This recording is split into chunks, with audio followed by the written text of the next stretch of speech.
Now, this to me is absolute woo-woo. I don't get it most of the time. You can say that about a lot of things, Leslie. Oh yes, but this is it. This is the whole premise of the programme tonight. Is it woo-woo or not woo-woo? To woo-woo or not to woo-woo? Wow. That could get a little bit interesting. However, when we think about it, woo-woo's been around for a long time. It just depends on which end of the scale that you're kind of standing and what your experience is of certain things. Some people experience things in very different ways, and that's always a good thing. That's why there's always more than one version of the truth, because what's true for one person is not necessarily going to be true for another. And a lot of that's got to be doing with the education that they had, how they were brought up, to believe or not to believe, and some of that is also based in fear. So I've always wondered, and it's woo-woo to me, why you have all these ghosty programs and they're always done in the dark. Because surely the ghosts don't mind.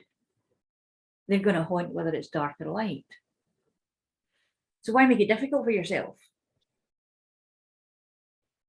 But of course, you have to make the atmosphere right for the people who are watching so they can scare themselves silly. Nearly said another word there, but that, we'll leave that in the woo-woo category. So tonight we're talking about woo-woo. We started this thread off last month, because basically it's a case of talking about what we do and how we do it, particularly when it's intangible.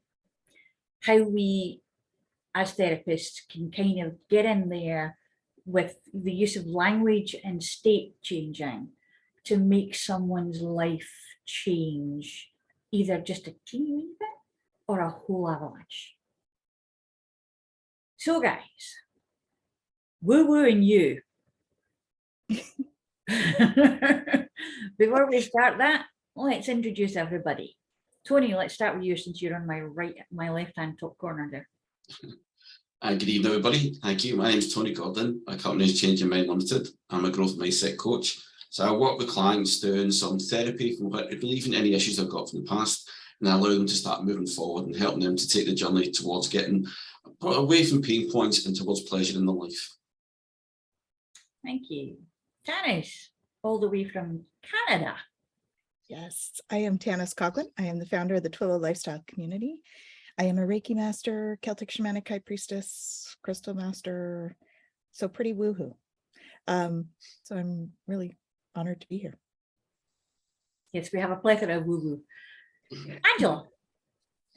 I'm Angela Daye from Inner Pathways, and I'm a health kinesiologist and a coach. So I work with people to deal with what's already happened to them, and then to look forward and look what can happen and what can be open to them in the future. So is there woo-woo there, or is it just the fact that we don't understand it yet? Yeah, and I'm Leslie Marsh, and I tend to not understand a lot of things, so I'm definitely in the woo-woo character. Definitely. Because there are things that basically you just have to think, well, it works. Am I going to fiddle around with it too much? No, I'm not. I'm just going to see what happens and allow it to be what it is. There are guidelines, of course. There are different ways to use things and different ways to be while you're doing them. I was talking today about talking sticks in shamanism particularly.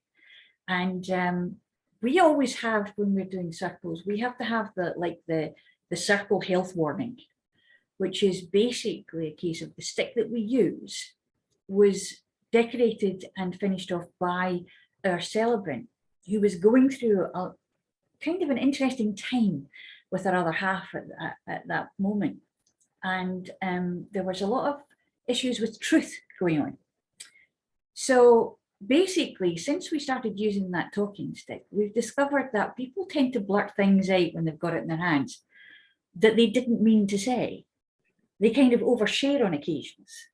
And the looks on their faces when they're, really? Oh, now, I can't say whether it is the fact that we tell them that will happen that makes it happen, because it wasn't that in the beginning. We had to actually notice it happening before we thought, oh, maybe we should tell people about this.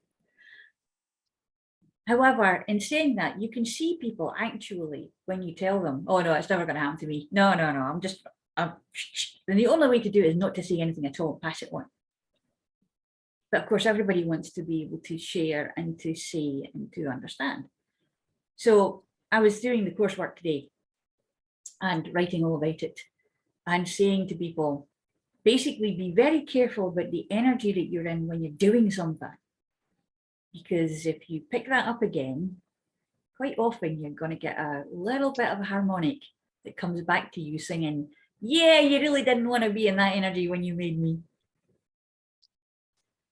So that kind of comes into the woo-woo range of walking into a room and feeling the atmosphere. Thoughts? Angela? So my internet connection has just come up unstable. So I don't know if you're going to be. Oh, she's gone. The woo-woo definitely does not saying. like. So, oh, no, you're back. There you go. As soon as you stop talking, I'm back. Oh, so did you not hear me talking then? No. We heard you say. I was saying my internet connection is a little bit unstable right now, so maybe that's a bit woo going on as well, right? Just to have fun with us. Mercury retrograde, you know. Yeah. Do you know? I love how that gets blamed for everything, doesn't it? I'm not convinced about that one being really that bad, but there we go. I do you know? I think it's a really fun one with woo woo in the fact that if we don't understand it, well, it must be woo woo. And actually, is it just that it's not been proven yet? It's not been peer reviewed and studied and papers published about it to then make it mainstream? Or is it because actually it's a little bit too different? And because it's a little bit too different, it's a step beyond the comfort zone. So it's woo-woo and I don't want to go there. Well, there's a lot of scientists, particularly physicists, who are going around like that. Because even although quantum physics has been proven, there are still quite a few of them who are actually arguing that it's woo-woo. And that has been used, that phrase has been used. It's woo-woo, not going there. I mean, we had Higgs boson that took 30 odd years to even more longer to actually be proven. And now we have not one, but at least two, if not more, because we don't know what the rest of the world are doing, hadron colliders. One of them is large, one of them is not so large. But we know that they're actually doing something about banging things together to see if they can recreate the beginning of the universe. And when that first started coming out, there were a lot of people who thought, the world's going to end. But actually, if you think about it as a multiverse, we're just making more. Because we don't really know what effect it's having, because we're not in that effect. Tony, what do you think? Well, the funny thing for me was, and I must have been sheltered, because up until 18 months ago, I didn't even know what the term woo-woo was. I'd never really heard anybody talk about the term woo-woo. It was strange. It was because an issue I had on my own, I was working on a health issue, that I decided that I had to try and get help. I would go and do anything because the mainstream was not helping. I don't know what to do. Self-hypnosis was helping me. So I started looking into it, and I didn't look under the term woo-woo. It was like, what can help with something different? So it was like Reiki, reflexology, sound healing, sound baths. There was angelic healing, crystal healing. All these things started appearing. And I went, how come I don't really know about any of this? And I'm a very logical person, so a lot of people tell me that was probably why. It probably passed by me. I never looked at it. But what amazed me was that when I spoke to other people and said what I was going to do, a lot of them didn't use the term woo either. It's a bit like you have said, that sometimes it was just something that's unexplained. And some people say, yeah, it's just the science we've not discovered yet. Because that's all science is. It's something that you said, Leslie, took a long time, eventually gets discovered. Or as Angela said, until it's peer reviewed, until they get all these copies, and then suddenly it is. But what was funny when I asked someone, and I'm doing a psychology degree, and I asked one of my tutors, well, can you explain something to me? I said to him, you've mentioned the woo-woo that I was doing. What exactly is woo-woo? And where did the words come from as woo-woo? And that was such a great debate with people because it was coming from everywhere. But nobody could actually pinpoint when this actually started. One person who was very orthodox, I had looked it up and said the first time in print it's been found was actually only 1986. It wasn't in print before that. But then people remember hearing the term before. So why was it never written anywhere if it had been verbally done? And what was it in the first place? And it was quite strange when people were talking, because one, as a psychologist, his term was, you mentioned right at the beginning, Leslie, about ghosts. The noise, when you used to see the old movies, woo, when a ghost is coming. So that's where the woo came from. Another theory was, this one was brilliant. It was the Three Stooges, because it was one that was at Larry that used to make that term woo every time he ran away. He would make a noise to woo all the time and running. So it was something you ran away from because they didn't know really what it was. So there's all these things that, but no one can actually definitively say this is what it is. And that's what got me said, well, if that's true, why won't you try it? Because it's such a huge title to give to everything that there'll be something among that you'll get, and you've just mentioned, Leslie, with the talking sticks, that there'll be things that they don't realise, but when they try it, they'll be shocked. And that's the bit for me, is it's the surprise, maybe, it's the anticipation of trying something that you think, I know it's not going to work, but when suddenly you get something happen to you, a shift, it's unbelievable the way that can feel. And I found that with self-hypnosis. It was supposed to be woo, I was told, but what it's done for me, and I go to consultants who told me I could never be sorted. I'm on this medication. Now they look at you and say, okay, what happened? Why you did? Why can you suddenly work on it this year?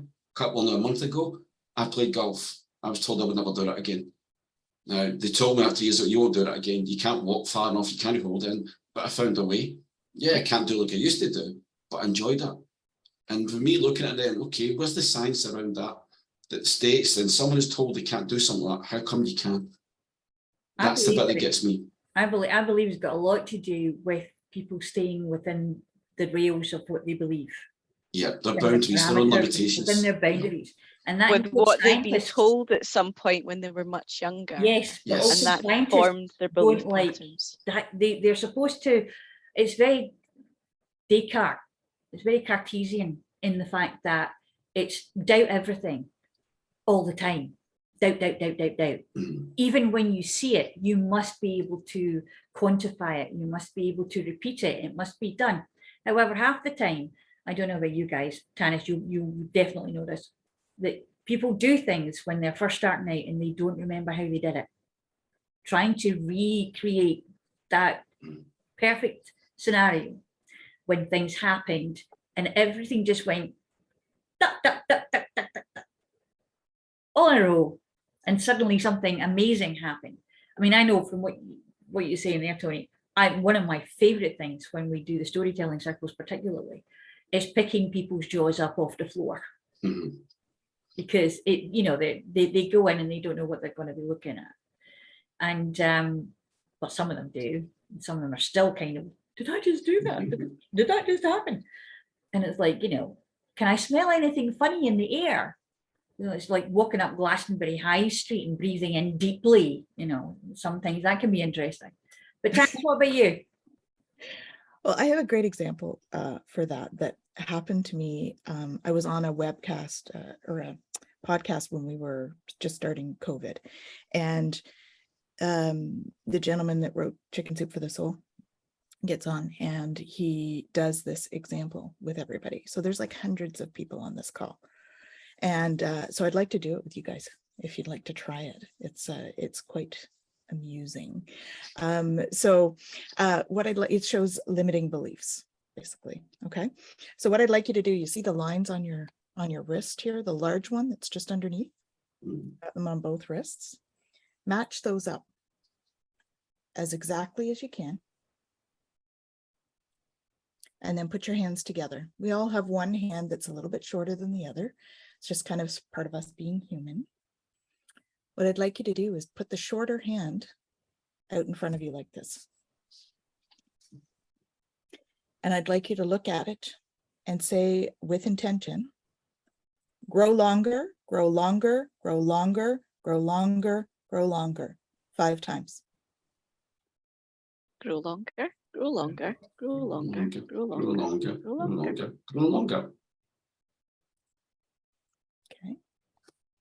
Now I want you to match those up. Put your hands together.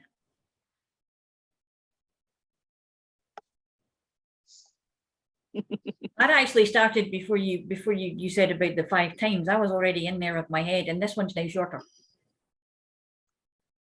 The one that you were supposed to make longer? No, the one that I made longer went really long. Yes. Because it overtook the one that was already longer, and has decided that, basically, hello, because it's now. Because we are always moving, right? There's a jelly Yeah. blueprint that holds our physical body in shape, and it's controlled by thought. And so, well, It's one of the examples when we go into NLP and hypnosis is getting people to understand where in their body their awareness is. So particularly in hypnosis, you can feel your feet on the floor now. And suddenly you realize that you weren't actually noticing that your feet were anywhere, because it didn't matter. But suddenly all your awareness is now in your feet. And okay, I've got my feet on the floor. Oh, that hurt a bit. Or, floor's cold. Then you put your, maybe you can understand how to wiggle your bottom to make sure that you're really nice and comfy in the base of your spine. And suddenly it goes from the feet into your bum. So basically, it's one of those things that we don't understand. And Gabor Mate has written a fantastic book on it, particularly When the Body Says No. And he's basically getting people to understand the science behind it more, because he's a doctor of physiology. I think he's a physiologist, doesn't he? And so basically it's a case of we are more powerful than we believe that we are, because somewhere along the line someone told us that we couldn't do that. That's right. And we kind of get under everybody else's ideas and opinions and beliefs or fears even of what might happen. There's a lot of people who are really terrified of ghosts, but will sit and watch these programs. In the 70s and the 80s, probably the late 60s. Sorry, Angela. It was a case of there was a Hammer House of Horror situation going on, and there was a program thing, Don't Watch Alone. And I prided myself in always watching it alone, because basically it wasn't frightening at all. Ghosts aren't really scary. No, they're not. It's our reflection, our casting off of what we feel and what we are looking at, that we're kind of manifesting in this energy that we're putting out. I always tell I have a lot of conversations because I am able to see them. And so I have a lot of conversations with other people when they start talking about being afraid of ghosts. And I'm like, well, they're people. So are you afraid to go to the mall? Because you're surrounded by people at the mall. And they can't really do anything here. It takes an awful lot of energy for them to do anything in the physical, because they're not really in our dimension. So sometimes I think it's a bit like me and my husband, because my husband does things because he thinks I'm going to be upset with him if he doesn't. I don't have to say a word. Yeah. And that's a belief. So it changes. But it's this kind of idea, this perception of how we can affect things and be an effective state changer. People don't realize what's going on. I was talking to a friend of mine a long time ago. Before I actually trained properly in hypnosis, I was always aware of fascination. And I started to, particularly with storytelling, and I started to talk to my friend, and he was doing the coming forward and the jaw was starting to loosen, and suddenly he went, "Oh, what are you doing to me? What are you doing to me?" And I said, "I didn't do it, you did." Yeah. "How did you do that?" "I didn't. You did." And it's also this fear about being hypnotized, that you're going to suddenly be connecting with your inner chicken. And that is amazing. That's from 2D too. It's amazing. And you're going to make me do this. I'm not going to make you do anything. You won't do it unless you really want to. That's right. But of course, because... And if you do want to bark like a chicken, I've got other questions for you. Oh, yeah. Yeah, well, if you bark like a chicken, definitely. That's usually the terminology that I use just to get people to realize I'm not going to do that to them. So it's true though. It's one of those things that in my family, we have the spay wife situation going on. It's like wise women. It doesn't just go down the female line, but the men tend to not talk about it. And the women tend to not talk about it too much either, because they've been taught that it's a nasty, sinful thing to do. It's not natural. Of course, there's nothing super about the natural. The magic is always in the mundane. But it's one of those things that my auntie particularly was very good. Or was it that she was just very sensitive and very open? And I remember a time when my cousins, her daughter, who was less than totally comfortable with the whole thing going on, came downstairs and said, Mom, I can't do this because there's noises going on in the bedroom and there's this going on and there's that going on. And she said, just tell them that you've got school in the morning and to shut up. And off she trotted upstairs and did that and never came back in again. So, well, she did come back in the next morning before anybody decides that she went off into a porthole somewhere, down a rabbit hole. No, not at all. I might have done that, but anyway, a couple of times. But it's one of those things that we have experiences and we tend not to speak about them because when we've spoken about them, particularly when we're young, we've been told that's rubbish. These things don't exist. You're talking, just don't even go there. Don't want to hear it. You're too big to be saying. Or you're lying. Or you're lying. Yeah. And that's all about fear. It is. It's fear-based. Right. But fear is also a taught thing more often than But it's not always fear though. Sometimes it's just about a lack of awareness. And she's gone again. Yep. So it can't be real fear. It's not just fear, it's a lack of education.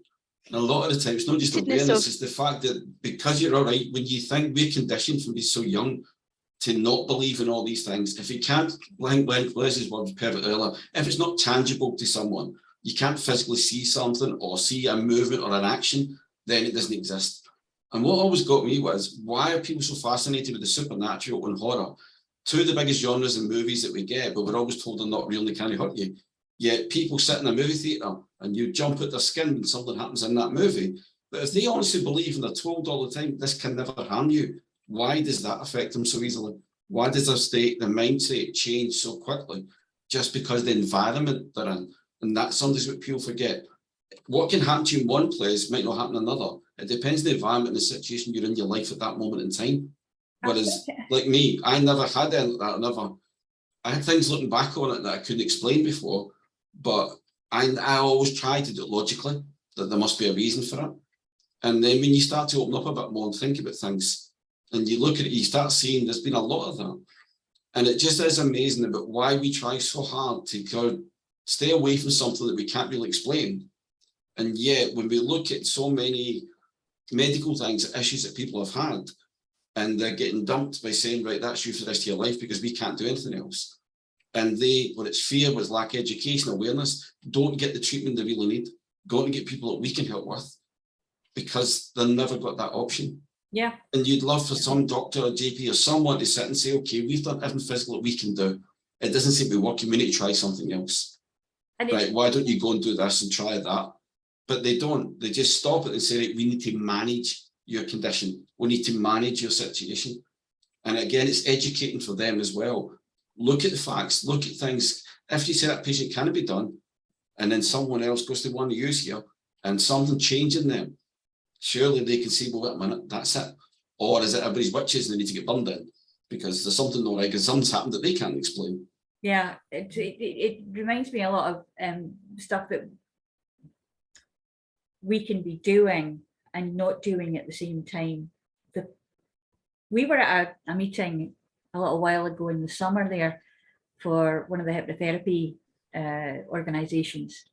And we asked about why it was so difficult for people to be, in Scotland particularly, attached to doctor surgeries, and so that we could get an NHS number and see people and help take the lists down, take the numbers down, the waiting list down, and give the doctors a break so that they can deal with physical ailments more than anything else, or whatever it is that they want to do. And they told us that someone who was high up had said to them that there was no, what was it, Angela? No records, no probative.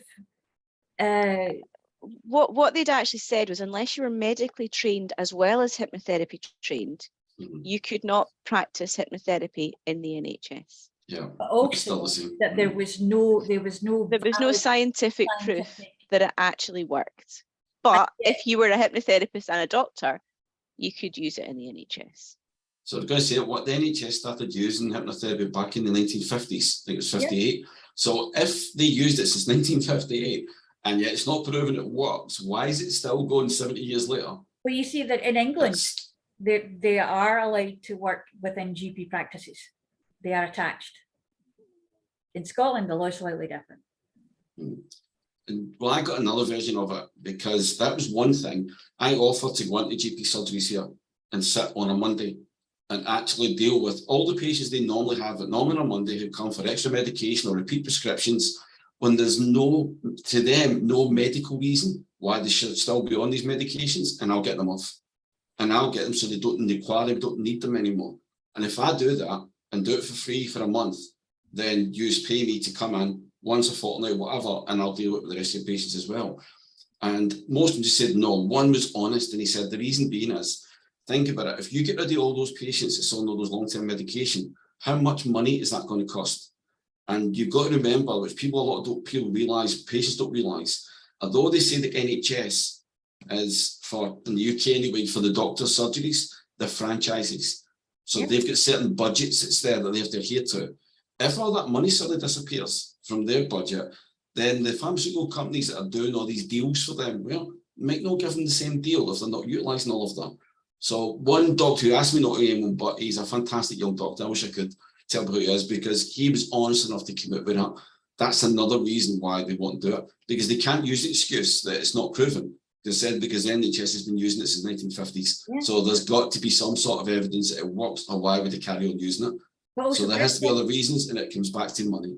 There is one place that you can do it. Dentists. Yeah. Feel that's like, up to the individuals, but yeah. Because, do you know, actually, there's more dentists in Scotland now actually training to be hypnotherapists. Yeah. I'm shocked to see that. There's quite a lot of them actually starting to do that because they've realised how much it can help their patients. And it's all got to do with the idea of what we build up in our heads before we go into something. It's like the difference between fear and anticipation. Yeah. You know, and not understanding that it's the same hormone, it's just the thought that goes with it. So when you were talking about the going into the cinemas and getting frightened in the cinemas, I am such a wicked person sometimes. But we were on strike and it was raining, so I decided to go into the cinema instead. I wasn't really in the union anyway, so you know, it didn't really matter. And it was reasonably empty, apart from like the old age pensioner brigade in the background, and there was this guy about 4 seats away from me sitting down, and it was, I think it was To the Devil a Daughter that the film was, and it started off with this one black candle, and then as the camera panned out, there were a lot of black candles, and there was this really rather nice male voice speaking to us and telling us about, you know, and the whole sort of thing, and you just knew as the candles were becoming more that he was leading you to somewhere, that he wanted to say something to you. And he said, so I'm going to say something to you about what this little girl in the film says. If you can't see it, it's not there. Just think about this. I might be the one sitting right next to you. And just at that point, I turned around and gave this guy next to me one of those looks. And he suddenly got up off the chair and ran away. Which actually, was that just your look, Leslie, or was that because the film and your look? I'm not quite sure which one it is. Well, do you know what? It just work without the film. It really does work without the film. I learned it well. My mother was past master at it. And yeah, I learned the death stare very, very quickly. Which is probably why my husband preempts things, because he doesn't like that look. But it's See, one of now the- we get to find the truth, right? Yeah, now we know why he does these things. Yes. he's seen that look work otherwise. He's seen it work. It's the otherwise. threat of it. It's the menace of it. Programming. Yeah. Yes, it Look, is. programming. But then again, he had a very strong-willed mother as well. So, you know, he didn't learn his lesson very much. So basically, it's a case of our perception of what is fearful or fearless. Mhm. And depending on how we can be looking at it, it's either woo-woo or it's fact. Where a lot of the times we're looking at facts and they're actually only opinions. Mhm. And even facts are sometimes on shaky nails, because someone's going to come along and disprove that fact and replace it with another fact when we get to know a little bit more about things. But it's when we sit and we say, that's enough, that's all I need to know, that's the fact. And that's, you know, nothing else is going to change that fact. And there are some people who will be so stubborn about that, they will not change their minds at all. And in doing so, they get to the point where they will ridicule because they're uncomfortable. Because of their discomfort, they will ridicule something that someone else has experienced. And like you say, Tony, when someone has had a miraculous cure or healing or has changed their physical inabilities into capabilities without drugs. Mhm. And they're, you know, I don't believe that, don't believe it. Won't believe it till I see it. You know, but you're looking at it. And I think that's what a lot of time, what always gets me when doctors do that, and I'm a psychologist, and one of the, I don't know exactly where it started, I've first heard this now recently, but I told about 15, 20 years ago, ACT or ACT, some people call it, the acceptance commitments therapy, which is a part of CBT. And a lot of people in the UK, especially in Scotland, don't even know this is available. But what always makes me laugh is they said it brought CBT into the sort of like 21st century really. But the thing about it is they always tell you, a lot of these ones you speak to say they don't agree with like EFT or Reiki and these things. And yet you look at ACT and what it actually is, and a lot of it's affirmations added onto your CBT and changing thoughts, but just looking at it a different way. That's exactly what we do. We get people to look, and when Tanys mentioned earlier about the limiting beliefs, that's a lot of what we do, is just getting someone to look at something in a different perspective so their belief changes. Because we're too rigid, because the way we're brought up and we're indoctrinated to believe everything we were told when we were young. So when the doctor speaks to you, everything he says has got to be gospel. When a school teacher tells you everything's so true, what they tell you has got to be true. When you go to a bank manager, all these things when we grew up were always, that's absolutes. And then you ask a question. And one I did when I was young, and I didn't mean to be ignorant, but it wasn't taken the right way, was when I was sitting with a priest, and I was 11, 12, they were talking to me joining the priesthood. One of them actually realised right away I was never going to be going to the priesthood. He had some theory head about me, but he was right. But when we sat talking, and you ask questions, and I could not get the one question out of my head, and the local priest I had said, please don't answer this. And I was a altar boy. So the bishop was sitting there, and I went, I've got to ask.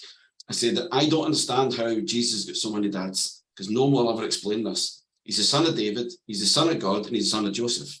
How does he have 3 dads? And all I could ever get told was, if you had faith, you'd understand. And I went, does that mean you don't know the answer? And it just looked at me, and it was like, oh, they don't know what to say. So I get clapped in the head, back of the head with a Bible, funny enough. They slapped me in the back of the head with a Bible as priest. They said, right, come on, you, right, we've got to get this. And we had to start the ceremony thing we were doing. It was confirmations for people. And he kept saying, is you will get punished for that. And what was really funny was, we didn't have a chapel at the time. It was a school that we had, St. Vincent de Paul. And I was the front altar boy. So I had the huge cross. You carry this huge cross in, and the bishop stands behind you and everything. And I forgot about going through the doors in the corridor. The doors were lower. So I wanted to throw through it. The cross hit the top of the door, went over, I was a wee kid, went over my head and hit the mitre, which is the hat that the bishop wears, and it went flying. And that priest walked up and went, what did I tell you? You would get punished for what you just asked the question. And it was really weird, because he turned that quite around and said, look, that proves it, that was real. But what I remember about it was that was funny to tell people. There wasn't quite for other people in the hall, but we're waiting for the confirmation to start. But what I found funny was that nobody that was sitting in that room, 4 priests and a bishop, could answer that question. And especially I put them, was that because you don't know the answer? And they all just stared and none could say it. And ever since I always thought that shows something. They've got all this faith in the world, but they still couldn't answer if you put someone on the spot, because they had to them even that had to be tangible. Yeah, they believe in God. They believe in someone they can't see, they can't prove anyway. But yet someone questions it and it's like clam up. But this is it though, Tony, they're not allowed to question. So That's it. And that's, I mean, that's the whole point of, if you have faith, you will understand. You don't question it. And yet you look at this, what we've done is people start to come to people like us now, when they do question, is this all, can I change? Can I get help? That's what we need more people to do, to understand, and whether they want to call it Woowoo or whatever term they want to use, that we need to start them to start questioning. I can't accept this is my life. There must be more for me. I want to change. I want to do something. And that's what I love when people do that and take that step. That's the bit. Woowoo then, whatever they want to call it, spiritual, anything they want to call it, is amazing. When they see that and you get that realization in their head, not even the change, but the realization that they can change, or they will be able to do something. I'd love a doctor to sit there. They say it's great when you see after, like a consultant say after an operation, when you think someone's not able to do it and you've turned something around in their life. That's exactly what we do. It's the exact same thing. We turn someone and watch that person change. So they can call it whatever term they want, but if it makes a comfort blanket, Woowoo makes you feel good, great, but ask questions. I kind of think of Woowoo when going down into a train, a choo-choo train, going woo-woo down a tunnel, because it's like taking you on a journey. If you want to actually experience the woo-woo, then you have to go woo right down that tunnel and just let it go. It's like the rabbit hole situation. When we think about the way that Alice went down the rabbit hole and all the different things that she had to do, the different experiences that she had, it was almost like, of course, it was metaphors for different things, but in a way, life is one big metaphor. And it's our idea of where we're standing when we see it as to how we express it, how we understand it, and whether or not we question it. I must admit, Descartes was one of my favorite guys, apart from his coordinates, which really just go with me. But it's one of those things that people use the Cartesian coordinate model in so many different ways, because they can see, they can make a kind of leap of faith, because they haven't actually shut the door on it. They haven't just said, oh, that's a maths thing. That's a kind of high maths thing. And I don't really want, you can't do that. And you can't make it a behavioral thing like an NLP when you're doing your changing states, changing positions and the thing. That's Cartesian coordinates. And basically I saw it in something else recently as well. And I'm looking at it going, that's not new. Descartes did that. So it is, I think, definitely a way of thinking about things and perceiving things. And it's definitely not extrasensory perception. It's just sensory perception. It's sensible to be perceptive about what's going on in your life. Angela, you're smiling at me again, or have you frozen? Yeah, she's not frozen. She's pretending this time. Her eyebrows are moving. I did see the blink, but I think she might be in and out a little bit. yes, you're in between states. It does seem that way, yeah. She's Every time flux. I've had a really good point to make and then it freezes and I was like, I'll just keep quiet then. The universe is working. The universe doesn't want me to talk today. That's clearly what it is. But I'm thinking one of the best examples of what we're talking about, Tanys is sitting in front of. How the pyramid actually became known as an energy center, and how it became known for healing and for different other magical, mystical ephemera that goes around the ideas of it, when actually there's a solid state behind it. Mhm. Yeah, for me, perception of energy and actually feeling energy is a big part of what I bring to my clients' lives, because it is that like awareness, like you were talking about, bring the awareness to your feet and you'll feel the ground under them. When you can bring the awareness to the energy around you, you start to notice that, perhaps the energy on this side feels a little different than the energy over here. Well, what's creating that? Right. And so it brings questions, and it allows people to open up that ability to ask questions, like you were saying, Tony, right? Opening the ability to ask the questions. So is there more to what is around us if we open up our perception to see it, or open up and ask questions? So the energy it's about bringing awareness to feeling, perceiving the energy. Is for me part of Woowoo, right? Being able to sense the energy around you, because it's all around us, and there's all sorts of different types of energy. You can feel energy with temperature. You can feel it with tingling in the air. You can feel it with like viscosity, the thickness, or the way it feels, whether there's more pushback or that kind of thing. And so when we start to be more aware of what is actually around us in our space, it also helps us to realize that we are in other people's space as well.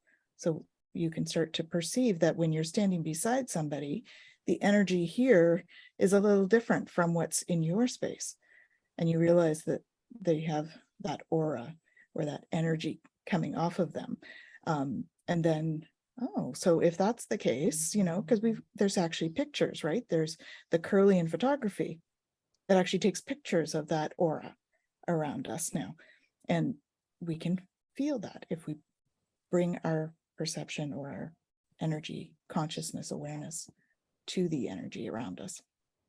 The interesting thing is that even that photography, if you were to put a snail or a slug or something else on the paper and take it, there would still be an energetic aura around it. Yeah, for sure. Everything has energy. We're all created with vibration. So that vibration creates that electromagnetic field that they can photograph. I think it's quite, people tend to look at you askance when you say excuse me to a stone you just barked with your foot, oh, sorry, didn't see you there. And it's like, what are you talking to a stone for? Why not? Yeah. It has energy. Well, crystals are first dimensional beings. That's the teaching that I came from. So they actually vibrate, they have a consciousness. If you pick up two crystals, one will get warm in your hand and the other one might not, because this crystal knows that you need it. So it wakes up and starts giving you its energy. Whereas this one's like, oh, she doesn't need me. I'm just going to sleep. Well, that shows consciousness out of crystals, out of a solid. So because it's like people say, oh, it's just an object, that it's just a thing. How many people have actually ended up dying when they've run back into something for their lucky charm because they suddenly realized that they were without it, and they've actually put themselves in danger, trying to get this thing that's supposed to keep them out of danger in the first place. And it's also got to do with the attachment to things and to people as well. It's almost like, I can't live without you. I'm sorry, are you breathing for me? so that goes back to the belief in it too, right? Yeah. And it's got to do with the energy exchange kind of thing that's going on. Yeah. We prove it all the time and we disprove it all the time, but we don't pay attention to it because it's kind of way down there on the scale of what's practical, what's logical, what is workable in an everyday life that you can talk to other people about without somebody going, huh? But it's also that point of, well, what are you aware of? Because you might just not be aware of it. It's just not in your awareness to even think or question or mention it to someone else. It might have just completely passed you by in your complete obliviousness And that's fine too, because you're still living your life and everything's going fine, and you're getting support and help from all these crystals or stones or whatever else the objects are in your happy oblivion. And it's one of those things as well that Tony was saying earlier on, I can't quite remember where it was going, and I had a thing going on there, but it has got to do with the idealism behind it to a certain extent, but also the vocabulary. If the words are not there, how do people express what they're feeling if it's not in their ken? So if you just by telling someone, that's why I say that shamanism is an experiential thing. Doesn't matter how many ways I put it with words, until you actually experience it. And even then, I don't know what you're experiencing, because everybody is going to experience it unique to them. You know, particularly, you know, people like you, Angela, who have aphantasia, they have to experience, you have to experience the world in a different way to those of us who have visual capacity. And actually, that becomes such a crutch in a way. It becomes this kind of, yeah, well, that's just how it is, but it's not for you and people like you. It's entirely different. To me, that's, you know, I think that I can say quite honestly that sometimes when I say that, oh, I can see what you're saying, and you know that I am seeing what you're saying, is woo-woo to you to a certain extent. Yeah, that freaks me out a little bit. Are you hallucinating? Yeah, well, yes. Yes. Imagine. But purely because it's not in my experience. So I don't have that experience of visualizing something in front of me, or you painting a picture and me being able to see it. I can imagine it in my own way, but there's no image that goes along with it. Yeah. And that's fine. But the biggest challenge is being open to understand.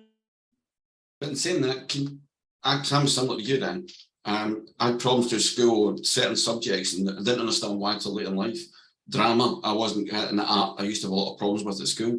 And they thought I was trouble. Yeah, and it was only classes academically I was great, but those two thought I was trouble because I didn't like them. There's nothing to do with that. Same as woodwork. It was, they tell me something, make something, and then drama, they told me act like something, and art told me draw something. But unless they showed me it, I couldn't do it. And they couldn't understand that. They thought I was just being awkward. So did I. I thought it was just me. I just don't like the subjects. Later on, I found out it was because a head teacher, and one of the classes got it because he came in and said, look, we need to just sort this out. Tony, when was the last time you saw a tiger? I went, well, I haven't seen one outside. And I wasn't being facetious. I hadn't seen one outside. So I couldn't draw it. He went, when was the last time you were at the zoo? I went, oh, I could recollect it. And I could recollect the tiger. He said, draw that. So I drew that. Not very good. It looked more like a space age thing or something, but I drew what I thought the tiger looked like. But he said he was way ahead of his time then for me, because he understood that maybe because I can't think a certain way doesn't mean I can't recollect. If you can remember you've seen something before, then you can actually look at it in front of you and imagine what it's going to be like. So although I'm told I can't visualize, that's what my problem was, that it's not that I can. But same as Andrew said, a lot of the time people say it because I don't see a picture. I say I don't dream.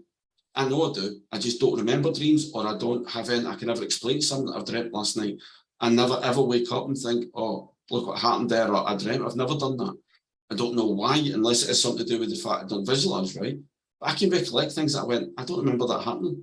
So to me, there must have been somewhere inside I dreamed something, but it comes out as something else, or it manifests itself in another way. And it's because I recollect. And that's something I think for a lot of people as well, is some people say to me about the hypnotherapy, the company also say, because I don't class myself as a hypnotherapist, for that main reason, a lot in Scotland, the word seems to be put people off or scare a lot of people. So I tell them I help them to get focused on whatever the subject is.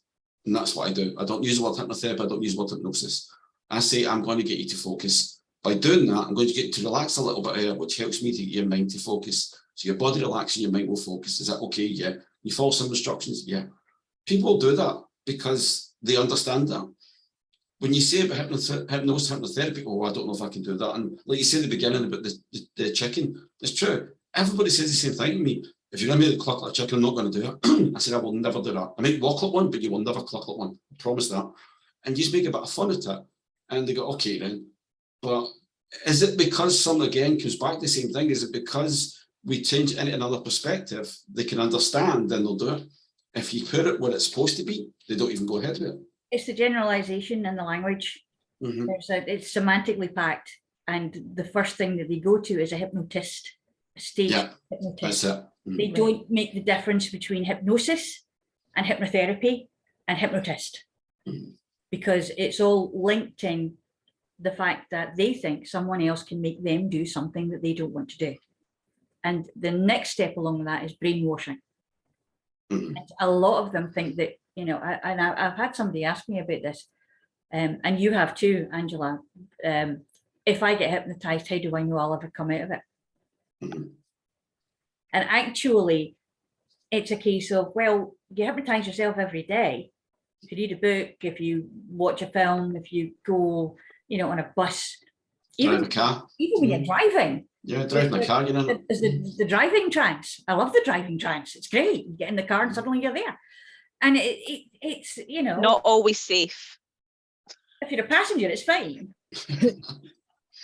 But listen, the thing with the driving trance is, and that's why it's always a good idea to use it too as an example, is the fact that your universal mind is still working. So if there is a detour, if there is an accident up ahead, if there's a red light going doing, doing, doing, or a blue light going, well, hey, woo, woo, behind you, then you're going to suddenly realize, hang on a minute, doom. And occasionally you will realize that you may have gone past your exit or are about to come up for your exit. It's the same way as we can actually make an alarm clock in our heads without using, or that we find ourselves waking up a couple of seconds to a couple of minutes before the alarm goes off in the morning. Because we're setting it ourselves in our heads.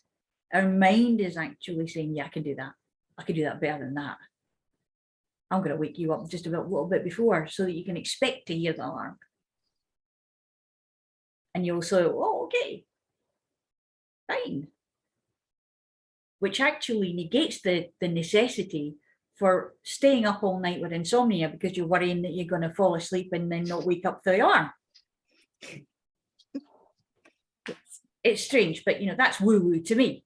But you know, it happens a lot in this house. So it's one of those things that I think it's a case of how we understand things, how we accept that there are differences in different things that we don't really know much about. But just because we don't know much about them doesn't mean they're not valid, actual things. We can. I think it's that key point about understanding. We don't have to understand. We don't have to understand how the electricity gets from the power station to your plug socket to switch your light on and how the light works. It's just enough to know that if you flick the switch, it's going to work. Yeah. I mean, a lot of the things that I do with my clients as well is that I've even got to ask, is there anything else I need to know? Mm. And the answer usually is no, you've got everything you need, get on and get the work done. We don't need to know the whys and the hows. We just need to know that we've got a good result at the end of it and things have shifted, things have changed. And as Tony said, either big changes or little changes, it doesn't matter. We just need to know that we've gone there and we've allowed ourselves to settle into that state and what's meant to happen has happened and we've cleared what we need to clear. Sometimes it's just it's like an avalanche. It starts off with one little snowflake. And then that builds and builds and builds. So we can make the tiniest of changes, the most quantum of changes. And the client won't even notice until it goes, pfft. But other people will notice certain changes, certain ways of. And again, it's not us making that change. No, it's not. We're just like the crazy airline air hostesses things going here. The exits are here, here, and here. This is your life mask. This is your vest with your whistle. And this is, you know, basically you're fine. But you're the captain, you're driving, you're flying the plane. So you don't need all of this. We're just the guides. Yeah. That's what I tell them, I'm a tour guide. Yeah, that's what I just guide you along your journey. So that's what I love when you said, Leslie, about the tunnel on the train, because that's what everybody has. Stop focusing on the destination. Actually, the journey a lot of times is a lot better than what the destination is. And that's the journey when they're actually getting to do something, to change. That's the big bit. It's not always just getting to the change. It's the bit, the journey on. Sometimes the small little things are so important, the small little changes in your life. It doesn't always have to be this big, huge thing. The small ones can be more important to people, but they also build up. And that's the thing that I think still goes back to this thing as well. For me then, if I was looking at it, what is Woowoo then? What have we agreed what Woowoo actually is? It's a phenomenon. Mm-hmm. It's a kind of phenomenon that you can look at from so many different angles, and you will probably still never get to the core of it because it's different for everybody. But we know it when we see it or we experience it. That's what I'm going to say. That's the bit for me is maybe it's something you don't understand it now, but you will when you feel it. Yeah. That's the bit to me. It's when someone feels it, that's when they understand what Woowoo actually is. I can guarantee you that I know that people are experiencing Woowoo when I tell them about me seeing my first power animal without actually being on a journey. Because it was it was a mongoose and he was wanting me to dance. And that was when I actually asked myself, did I breathe in too heavily when I was walking up that main street? Because I don't know if anybody else can see this, but I certainly can. Mm-hmm. Yeah, I've been there. Mm-hmm. And it's one of those things that, you know, but it's a way of actually also making people comfortable and saying, you think that what you're experiencing at the moment is all a bit crazy? Well, this is just the keyhole. Yeah. Now you've got the bottles and the cake. Eat me, drink me, and see what happens. There has to be, in order to have a real appreciation of Woowoo, there has to be curiosity. Mm-hmm. Yes. If you're open and curious, you're going to do much, much better with Woowoo stuff. Yeah. Definitely. And I think that the disservice that's done with Woowoo is the people who tend to use it for their own devices, who tend to put a label on it and say that this is this and that's that, and they don't even really believe it, but they're willing to let other people join in just to see what happens. Although I must admit, I am a bit of an experimenter myself. I will drop something in the cauldron, give it a stir and see what happens. But then I'm doing that basically because I think the client needs something that's going to be slightly shocking, slightly out there, in order to take them out of the place from where that they're stuck in right now. Yeah, you're not doing it from a place of malicious intent. Yeah. No. Sometimes they need that. Sometimes they need that jolt to get them moving, just to get them started, to get that movement going. And then you see whether it's the energy or whether it's just the ambience, whatever it is, when they get the feeling themselves and that realization comes, that's the bit that's great for them because they know that something can happen and then they start the journey. But that's what I'd say to anybody is don't dispel anything, try everything. It might not always work for you, and that doesn't mean it doesn't exist. It just means it's not right for you. I found it out when I did that, when I went in my journey, is a lot of things didn't work for me. But what I always say to people, I love telling them, is I loved watching other people when it did happen.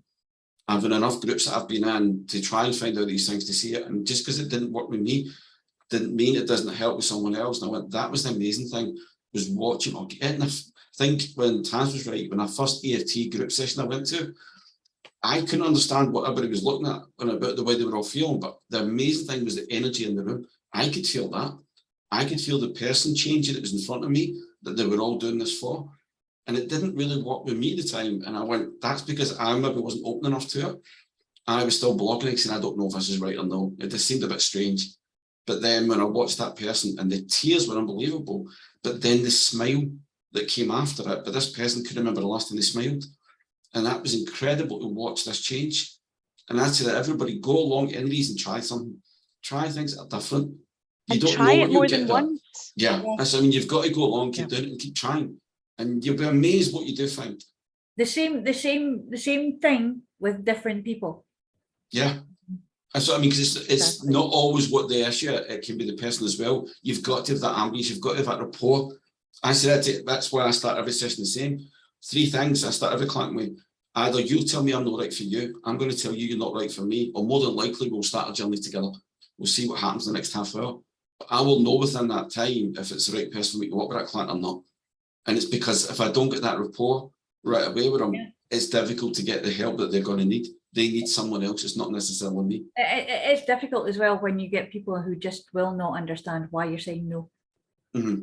And the funny thing is, when you say those three things, they feel okay with the fact they can say no. They feel okay with the fact that we could do it together. But when you say you're not right or you don't feel right with them, they go, why? What's wrong with me? But it's okay for them to tell you that they can't work with you. But it's quite weird when you say it the other way around. And I tell them because honestly, I don't feel that connection. And I don't feel I'm the right person for you. There is someone for you. And more times than not, I can find the right person for them. But it's just not always me. I think also there's this idea of what a healer is, or what they feel a healer should be. They have this idea in their heads about what's going to happen, and they're all going to be lovely and gentle and happy clappy, and No, I'm not they're like not going to that. ever say anything constructive or a little bit maybe pointed. They're never going to tell you no. They're never going to tell you, you know, that. But in a way, we all do in different ways. Yeah. And the healing journey too, for many, right? We think of healing in that sort of going to make this better, but it's not always about that. Often the healing journey is about self-discovery, learning about yourself. And how do we learn about ourselves? Well, we have to ask the tough questions. And so sometimes that's our job, asking the tough questions. Yeah, and in a way, it's like uncomfortable. all hypnosis is self-hypnosis and all healing is self-healing.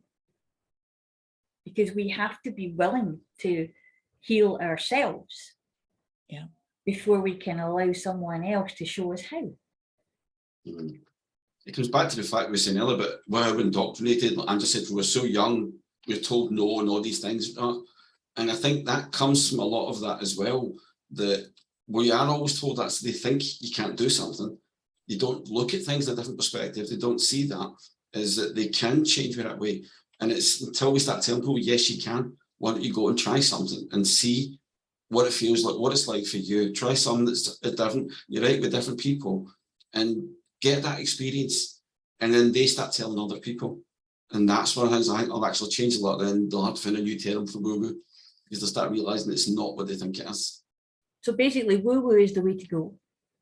And it's going to be the biggest, best journey that you will probably ever have in your life, if you're open to it. If you're not open to it, then you're going to find everything that's ooh and not woohoo. It'll be oh no. And so basically, we're going to leave the woo-woo here for now. Well, for you anyway, because we're going to go off and have a really good chat about woo-woo things later. And we'll see you next time. Thank you for watching.